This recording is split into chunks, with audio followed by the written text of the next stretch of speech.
parents' deck that I'm helping him with.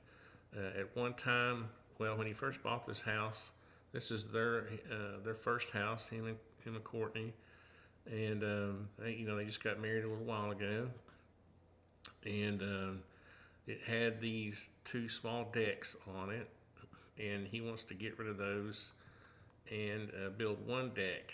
Now the silly boy went out and bought himself a pool, and he put it right here. So now our challenge is to take, this is where I was working on the deck before, and it was just going to be a simple deck, but now he's making it complicated.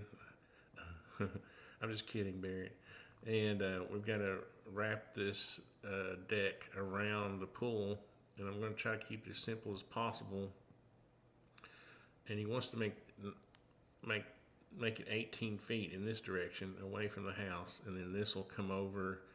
There'll be a little walkway to catch that door. So I'm going to work on this, and I thought it would be kind of cool to play my favorite radio show for Sunday mornings is FrontlinesOfFreedom.com. So that I know that audio will work. And if you've never heard this show, it's pretty cool. You can go to Frontlines of Freedom and listen to the archives. This is one that was pretty good.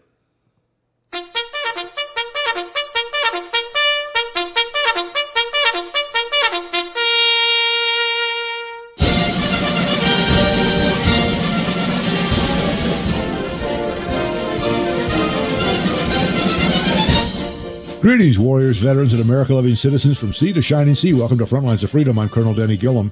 Hoo-ah! The Frontlines of Freedom team really appreciates you joining us this fine day in America. I have several friends who are alumni of the Citadel, the Military College of South Carolina. This great institution allows cadets to further their education and earn a commission in our military if they want to, which about 1 in 3 do. Ranked as the #1 public college in the South, the Citadel offers master's degrees, graduate certificates, online or on campus. So if you're looking for a college degree, check out the Citadel, citadel.edu. Here's what we have for you this hour. Chris Tanto-Paranto, former Army Ranger and Benghazi guy, will discuss some hot issues facing our nation. Then Michael McGurk will discuss our Army's new physical fitness program. And, of course, we'll conclude with our military history and our mailbag. Troops, I welcome your comments and questions. Contact me through frontlinesoffreedom.com. Now, it's a pleasure to welcome back to the show former Army Ranger Chris Tanto-Paranto. He was a guest on the show shortly after he fought the enemy at Benghazi when our enemy would not send help. He now does a whole bunch of different things, all of which fit his personality perfectly. One thing for sure, he cares about our nation. So welcome back to the show, Chris. Hi, Colonel. Thank you again. I appreciate it, brother. Yeah, it has been a while. It's about 4 years, I think. Yeah. I was on last time. Yeah, it's been a little while. Nobody shot at you since then, have they? Not that I know of. If they have, they aren't very good at it because I didn't hear any snaps or cracks. So they need to get a little bit better. But I'm sure there's a few out there that want to. They just don't have the guts to do it. That's all. You know, I know exactly what you're talking about. Okay, Chris. Thanks for having me on again, brother. I know a number of our listeners either don't remember all or maybe don't even know much about the challenge that took place, the disaster that took place at Benghazi, something that didn't have to be a disaster, but turned out that way. Give us a quick review of that, please. Well, it was 9/11, 2012, and I was on an annex security team, so the team was all contractors with the Central Intelligence Agency, and we came from different branches of service. We had 2 Navy SEALs, 3 Marines, and then I was from the 75th Ranger Regiment, 2nd Ranger Battalion. And all of us have been contracting for quite a few years at that point. Myself had been contracting with various contracting firms for over 10 years at that point. So I've been in several of the different countries on the global war on terror, to include Afghanistan and Iraq. Your standard global war on terror countries that we have, and then also Yemen and Libya and so forth. But that night, the consulate, State Department compound was attacked. Even though we didn't work for the State Department, there were Americans that were under fire. And there was also an ambassador, a very, very high-ranking ambassador by the name of Christopher Stevens, a great patriot. who had attained a high level of ambassadorship, and they needed help. So we got over there and tried to help them. We were told on multiple occasions to stand down, and we did disobey orders to get over there. We did suffer the consequences by doing that, by losing or having our security clearances suspended when we got back home. But again, we wouldn't have changed it for anything. We went there and we were able to save quite a few lives, but we did lose the ambassador and Sean Smith, the Department of Information Technology gentleman, who had been in country for about a couple of days is all. And then also two of my teammates died that night. One was Tyrone Woods, and then also Glenn Doherty, who was from a Tripoli GRS team that managed to, even though no U.S. assets could get over there, his team managed to commandeer an all executives jet and managed to get to us anyway. That just shows the intestinal fortitude that, when you're in the brotherhood, that's what you have for each other. Nobody's going to tell you not to go help your brother. But if you're a politician, I guess that goes the other route, because they didn't send any help for us that night. We ended up losing a few of my teammates. Yeah, I was a Mideast war planner a number of years before that, and therefore I knew what resources were available. And virtually all of them got ready to go, but all of them were told to stand down.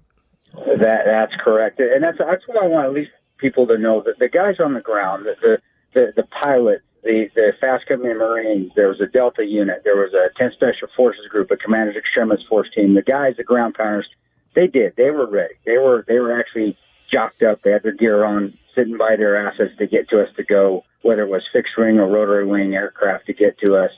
They weren't even told whether to stand down or not. They just weren't given any information. They were just told, hey, get your stuff ready. No, don't get your stuff ready. Get your stuff ready. No, you're not. Don't get your stuff ready. But they were never given a clear reason why. And I've met several of those guys throughout the last 4 years, and all of them feel like there's a burden to bear. And I want them to know there's not. It wasn't their fault. They tried. They were the guys, the lower ranking guys, and the guys that were actually the fighters. They were ready to hop on their planes or their aircraft and get to us, and the higher ups, whether it was generals to include Ham, or whether it was politicians to include Hillary Clinton and former President Obama. They were told that they were actually given no indication or no ready to go. They were never given the green light. And a few were actually told by the State Department, whether it's Patrick Kennedy or Charlene Lamb, which were two undersecretaries of Hillary Clinton, they were given the orders to basically stand down. And we were given the order to stand down as well at the initial outset by our CIA base chief. So the bottom line, at that particular point, our federal government totally failed to respond to a situation where, as you mentioned, the ambassador, who's the personal representative of the president, was there and was under attack. And of course we would defend him. Everybody would defend him. And as you mentioned, all brothers would stand together wherever you were. If you could be there, you got there, right? Yeah, you're exactly right. And that was the crux of it. I mean, leaving guys on the ground behind and leaving low rank. I'm not going to, if they left us behind, you know what? I signed up for it. I get it. I'm not going to complain about that. Yes, sir. But the ambassador, gosh, and he wasn't some dilettante. He wasn't some I give to a foundation. Now you're an ambassador. If you want to give a ranking, and there are rankings in the State Department, whether of different various ambassadorships, you could equate him to a 2-star general. You could equate him to the Vice President of the United States. That's how high rank that ambassadorship was. And people ask, well, Tano, how do you know that? You're with the CIA. Well, no, I started actually with the State Department. And actually I ran the ambassador to Iraq and the Charge d'Affaires, two of the highest ranking ambassadors, or the highest ranking ambassadors in Iraq in the beginning of the global war on terror, 2003, 2004, up to 2005. I ran those details. So I was the security detail leader for those two details. So I knew what the rankings of our ambassadors were. And Ambassador Stevens ranked right up there with the Ambassador Bremer, Ambassador Nagar-Kani, the Ambassador Zalmay Khalilzad, those guys that were in charge of Iraq. So, and I had basically a small army protecting them in Iraq. It just blew my mind that we couldn't get anybody to help Ambassador Stevens or even to get there to help us. And that's one of the disasters that the previous administration left there. And fortunately, correct, Chris and some others survived. No thanks to them. Okay. A final comment, Chris, on that? And that just gives it a testament to the warrior ethos And, I was very lucky. I got lucky that night to be with those guys, to be with the SEALs and the Marines that were with me, my teammates that were with me that night. And I was very lucky to be trained by some of the best Rangers that had ever put on a black beret. Now it's a tan beret. My first battalion commander, and I would like to name drop because I'm very proud of this. My first battalion commander was General Stanley McChrystal. I don't think you can have a better leader to learn from when you're a private. It just says a lot for at least the guys on the ground there and my team, that they put their lives on the line to save people, even though our government didn't do the same for us. Indeed. And I can relate a lot to what you're saying. I went to Army Ranger School, but I never served in a Ranger unit. But I did lead a rifle platoon in combat during my first Vietnam tour and a rifle company in combat my second. That's awesome, Colonel. Colonel, I have much respect for that. And the Vietnam guys out there, let me tell you something. When I was up on the rooftop during that 13 hours and we were about middle of the night, that's what I thought. I thought of the Vietnam guys that had been overseas and had done tours and been out in the bush for weeks on end. And when I was tired, I thought, God, those guys did it for weeks. I can go another hour. Much respect to you, Colonel. Much respect to all the Vietnam veterans out there. Your service is highly regarded, at least by guys like myself. We respect that immensely. Well, we're brothers, Chris. Sure. You do one thing, I do another. But we're brothers, and we're stuck with each other, I guess. Well, folks, there's a few more hot topics that Chris and I are going to talk about. This is Colonel Denny Gillum. I want you now to balance on one foot for 3 minutes, then balance on the other foot for 3 minutes. Do this while thinking patriotic thoughts. Chris and I will be right back.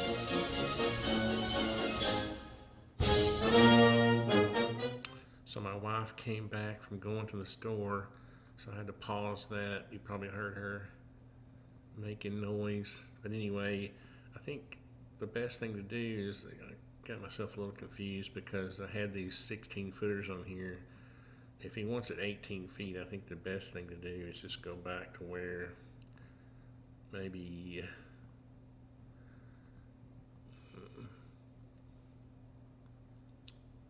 use 12s and then 6s, because 10 footers aren't the most common length. If you've ever noticed, if you go to a lumber yard, most places will have treated in 12 and 16 foot. So I think what I'm going to do is actually, okay, I went and checked, and what it is my lumber company, which is, East Chattanooga Lumber Company, doesn't carry 10 foot, but Home Depot does. So I'm going to make this, let's see, put this beam where they'll lap. Let's just see how it would work out best before I move the beam. Let's put these joists back at 10 feet. Let's see. I made my joist a component, so they should all move back now. Yeah, good. There we go.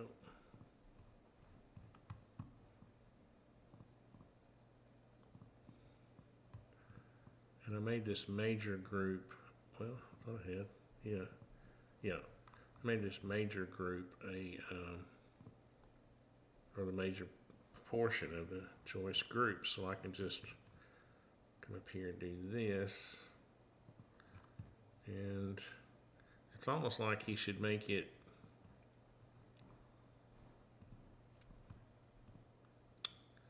really, let's just lap these a foot and see what we come up with.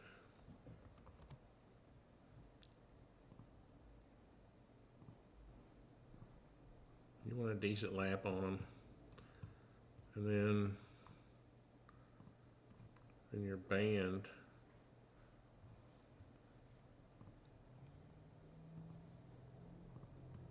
come out to here like that, and that would give you an overall. I think what I'll do too is also 19 foot 3. I think what I'll do, that makes sense. Let me turn on the flooring And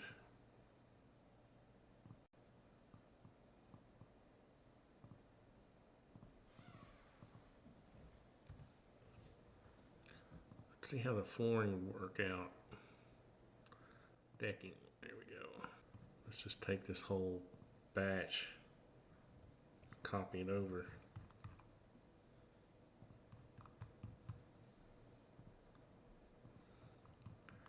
And give it that 1/8 inch gap. This will work. Yeah, and then see what you'd want to do is kind of see where this works out. If we move this back,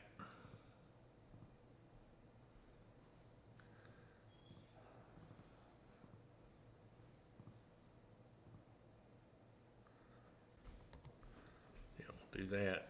That'll give him enough room to put a 3/8. That gives him room to make some choices there. Now, let's see, turn off the decking. And we'll see how this worked out. This would be 19.1 or something like that. Yeah, 19 feet 1. So that's probably the best use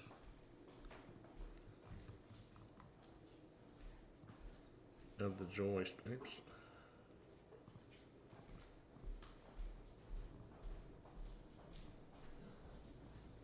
Like that.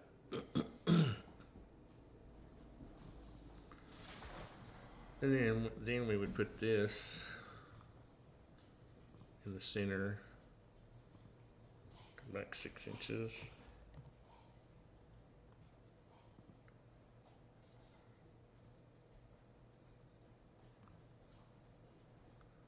There we go.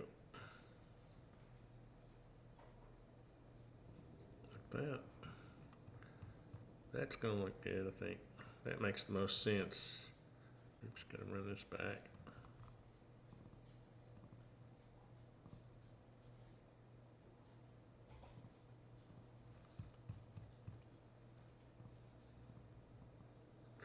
So that way he actually gets more deck for his money.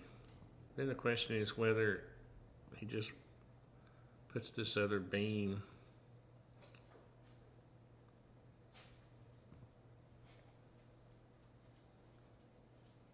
out here. I kind of like the cantilevered look. I don't like it when it's like this big, heavy looking end. I would either pull it back a foot or even a 1.5 feet, something like that,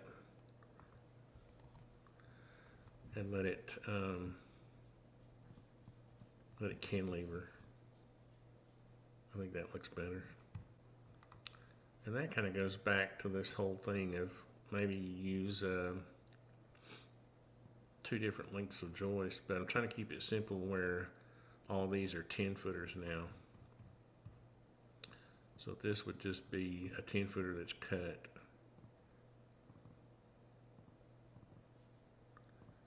To go back to the center.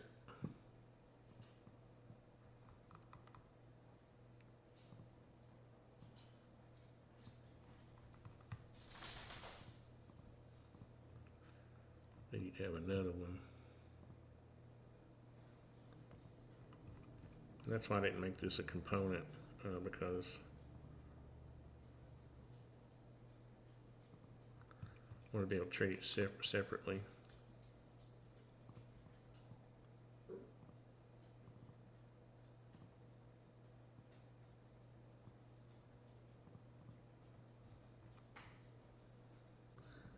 He also wanted to kind of wrap a seat around here.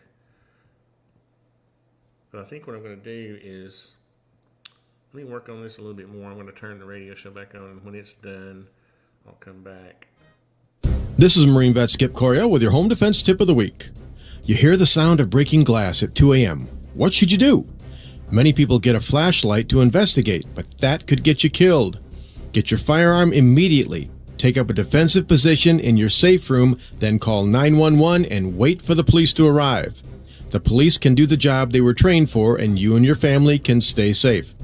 For more useful tips on home and personal defense, visit homedefenseshow.com.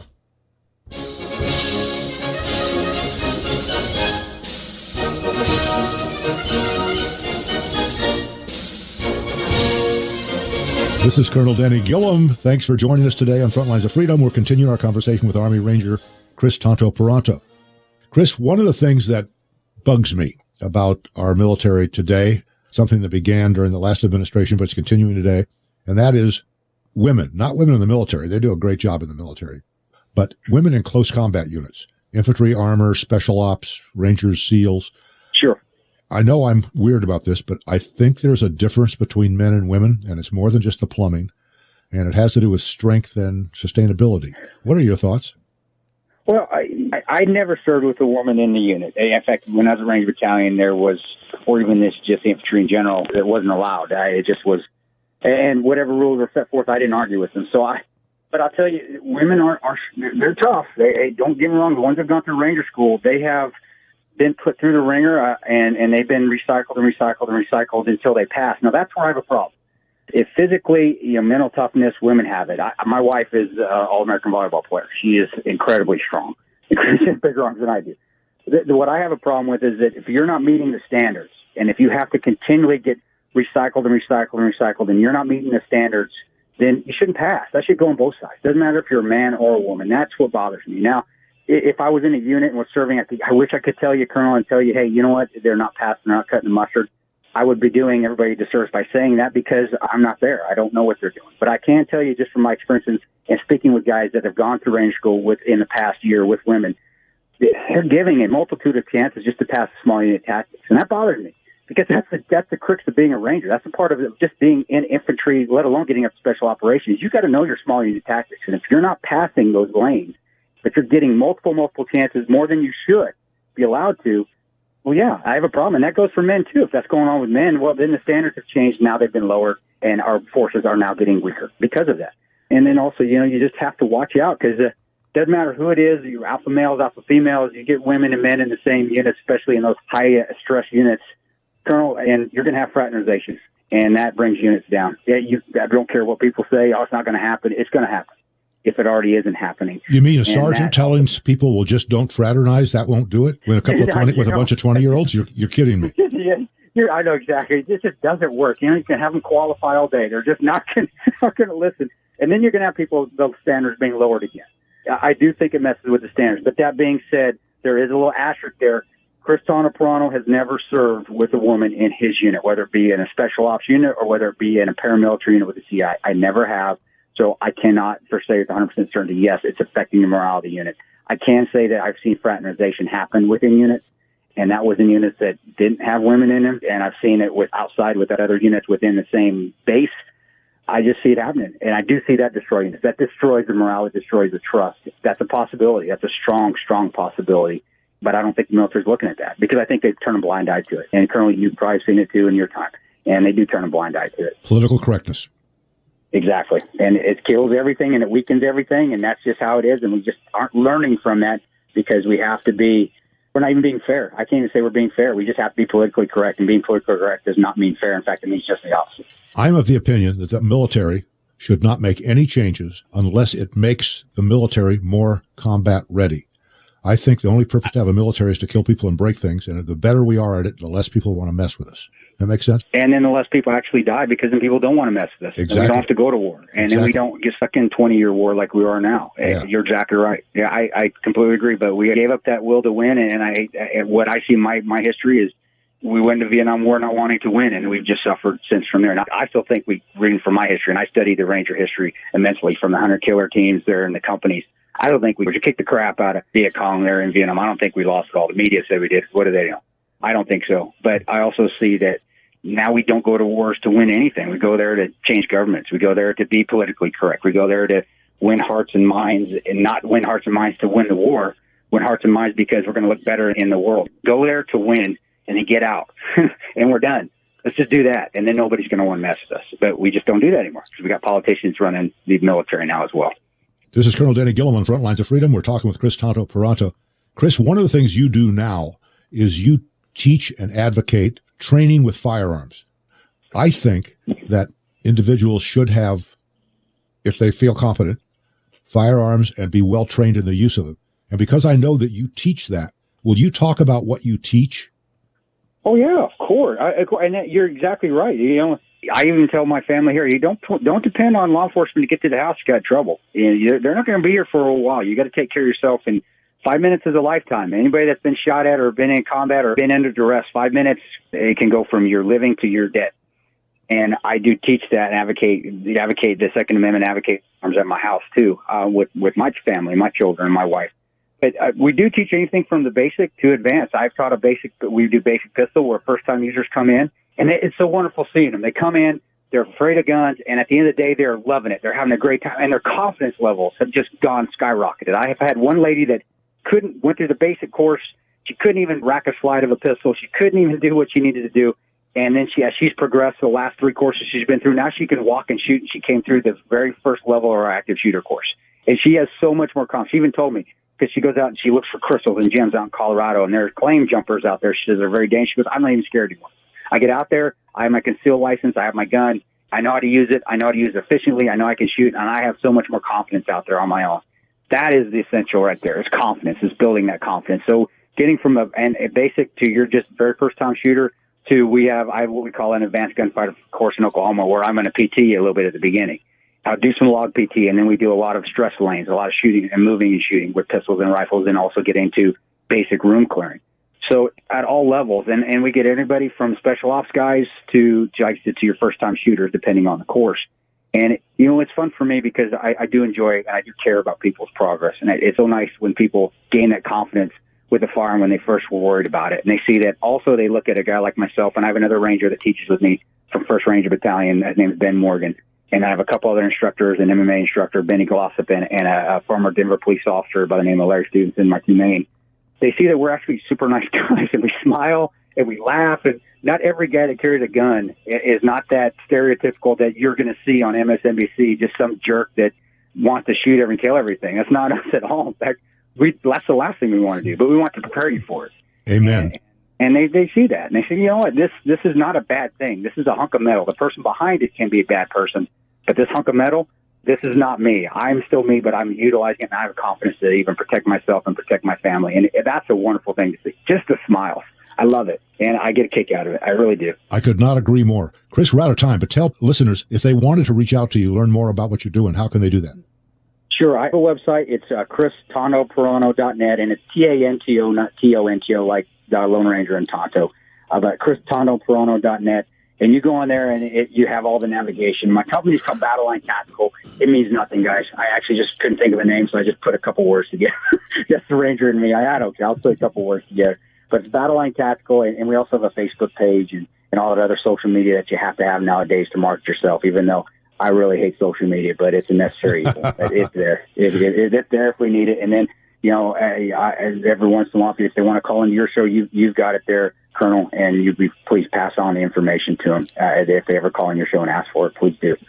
You're on my speed dial. Chris, thank you for taking time to join us today. Thank you for your service to our nation, back on active duty as a contractor, and now I'm proud to call you friend.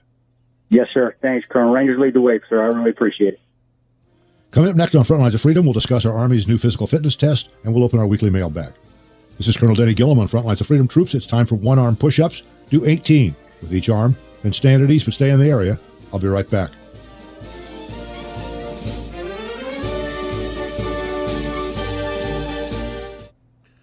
Okay, so I'm going to go this far, and then I'm going to get feedback from Barret after he watches this video, because I want to make sure that before I do too much on this, that this width is good. And what I'm going to do is we're going to have to come up with some framing, angled framing in here, and then from here to there, or maybe from here all the way over to here.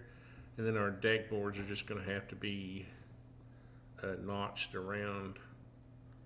Let's see. Oh, that's funny. I had the old deck in a layer. Decking. Then the boards would just have to be cut around the deck. and then there would be a seat that comes around, and then a way to get into the pool. I guess that seat acts as a step to get into the pool, and then there'll be a handrail. So, but I want to get a little feedback from him before I finish this. So this will be part one, and there would be joist coming across here, and a decking, coming over here, and steps going down. So anyway, thanks for watching, and this is a service I provide to people. Of course, this is Barrett's wedding present, but other people pay me a small fee to do this kind of stuff to help them work this out, because I can show them how it's built. I can help them with materials list. I can help them with drawings. On other projects you might have to have a permit. I can get permit drawings for you and all of that. So if you need help with that, just contact me at atdrafting.com. It's basically Tony at atdrafting.com, and just let me know. So thanks a lot, guys.